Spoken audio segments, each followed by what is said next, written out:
हमारे साथ है राम जन्मभूमि तीर्थ ट्रस्ट के महासचिव चंपत राय जी। एक समर्पण निधि के जरिए आप लोग राम जन्मभूमि के लिए लोगों के पास जा रहे हैं। अब तक कितना समर्पण निधि एक तरह से जमा हो गया, कितने लोगों की? अभी तक तो अभियान ये चल रहा है, लेकिन सुना जा रहा है कि बहुत ज़बरदस्त तरीके से लोगों का समर्थन मिल रहा है इसमें। ये बात सही है कि समाज का सहयोग, समाज का समर्पण, समाज का उत्साह उमंग अकल्पनीय है, हमारे से बहुत आगे है और समाज से हम शायद बहुत पीछे हैं। ये बात सही है। अब इसका आर्थिक दृष्टि से आंकड़ा क्या है, तो अभी जो कुछ है वो सब अनुमान है। अनुमान में भी हम ये कहेंगे जितना कोई बोल देगा वो कोई फालतू बोल दिया, ऐसा तो नहीं है। लेकिन हाँ, कम बोल दिया ये आप जरूर कहेंगे, क्योंकि कुछ भी निश्चित होने की स्थिति अभी नहीं है। तो भी पूज्य स्वामी गोविंद देव गिरि जी महाराज ने अगर 1500 करोड़ कहा है तो बिल्कुल ठीक कहा है। मैं भी कहूँगा यही है। ये 27 तक आपका जो एक तरह का समर्पण निधि है वो अभियान खत्म होगा, लेकिन राम मंदिर, भव्य राम मंदिर कब तक बनकर तैयार हो जाएगा? मंदिर का निर्माण 3 वर्ष 2021, 2022, 2023, 23 समाप्त होते ही 2024 आ जाता है। हमने 39 महीने लिख रखे हैं बहुत दिनों से। आप अगर हमारा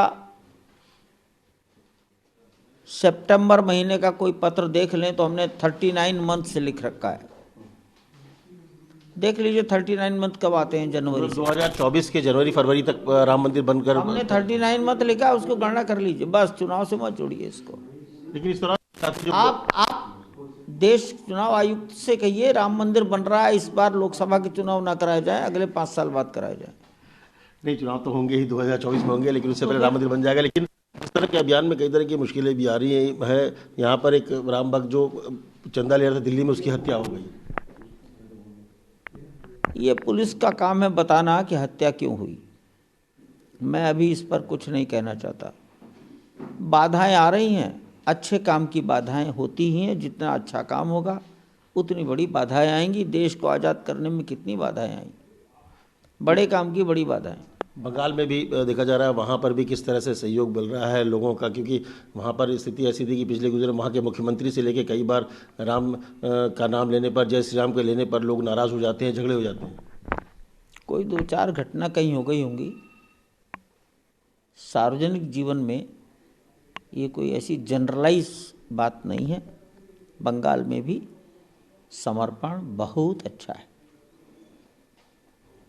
कुछ लोग को ये भी देखा जा रहा है कि हिंदू धर्म के नाम पर जिस तरह से ट्वीट किया जा रहा है आपत्तिजनक, बार बार, कोई पहली बार ऐसा नहीं हुआ, इससे पहले भी कई बार इस तरह की चीज़ें हुई कि हिंदू देवी देवताओं का गलत तरीके से चित्रण हो जाता है, कुछ फोटोज़ डाल दिए जाते हैं। तो इसको किस तरह से आप देखते हैं?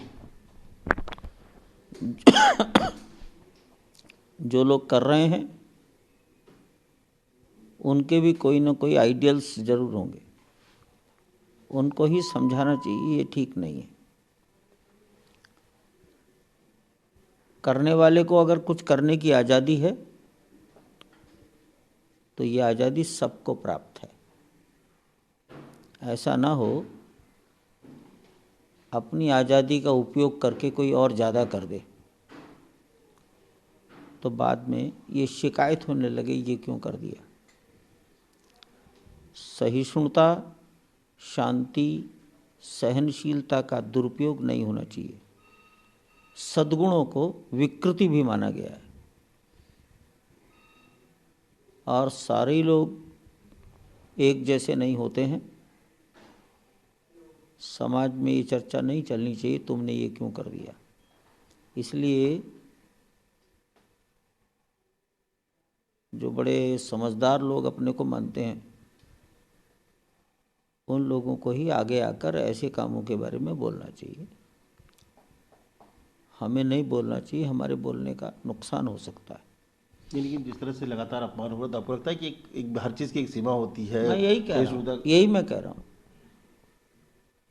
कि ज़्यादा सहिष्णुता ये एक बुराई भी है और किसी ने अपनी सीमाएं लांघ दी तो बड़ा कष्ट हो जाएगा सबको। बस इतना ही समझ लें। बहुत धन्यवाद। करण अविनाश के साथ अमित कुमार, दिल्ली, News 24।